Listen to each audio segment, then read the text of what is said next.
It seems think tank mouthpiece Reem Ibrahim from the Institute of Economic Affairs has landed a regular gig on the Jeremy Vine Storm Huntley show.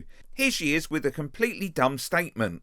Yeah, I completely disagree. I don't think that one can stir up physical violence with language, and I think that what Nigel Farage has actually done is no. I don't think so.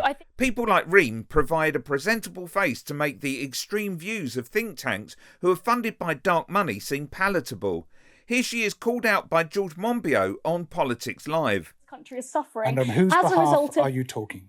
Myself, I'm talking about myself. And you just happen to be employed by the Institute of Economic Affairs, look, which happens to be funded by oligarchs. George, don't dispute her motives. That's what her motives are. I do dispute her motives. Let's talk about effectively what George is saying is he thinks that I'm being funded by dark lobbyists because he doesn't think that I believe the things that I'm saying, which I think is incredibly offensive for you to sit here and tell me that I don't believe the things that I'm saying. And here she is cropping up on Storm Huntley barely a week after being on Jeremy Vine's show, where she shares her thoughts on businesses' abilities to be able to fire employees. But one thing I will say on Susan's point, that actually currently you are not allowed to fire somebody for joining a union or indeed for striking.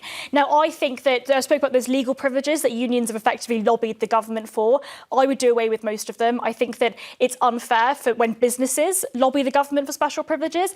It's also unfair when unions do it. And I think that as an employer, if your workers don't show up to work and you have no other way of contacting them, you have no other way of getting them to work, you should be allowed to terminate their employment. You should be allowed to fire them if they are striking as a result. There should be a way that you can negotiate those kind of contracts, but currently the government completely outlaws that. I'm assuming Michael will disagree. I think what you're missing is that people really do value job security, right? So you can say, oh, you could just go work for a different hotel or you could just go work for a different industry.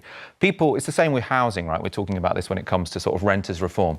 People like to know that they've got a job that they can keep for years. Yeah. Exactly. They don't want to think, oh, my boss is being horrible to me, so I might have to go and look for a different job. That's a really stressful thing to do. But why is it responsibility of the employer to then ensure that you always have that job? What if they have less money? Or if they're not able to give you the working conditions that you need? You have to leave. I'm sorry, but it's not the responsibility of businesses to effectively fork up those costs for those particular people. Click here for Dom Jolly confronting IEA mouthpiece Matthew Lesh.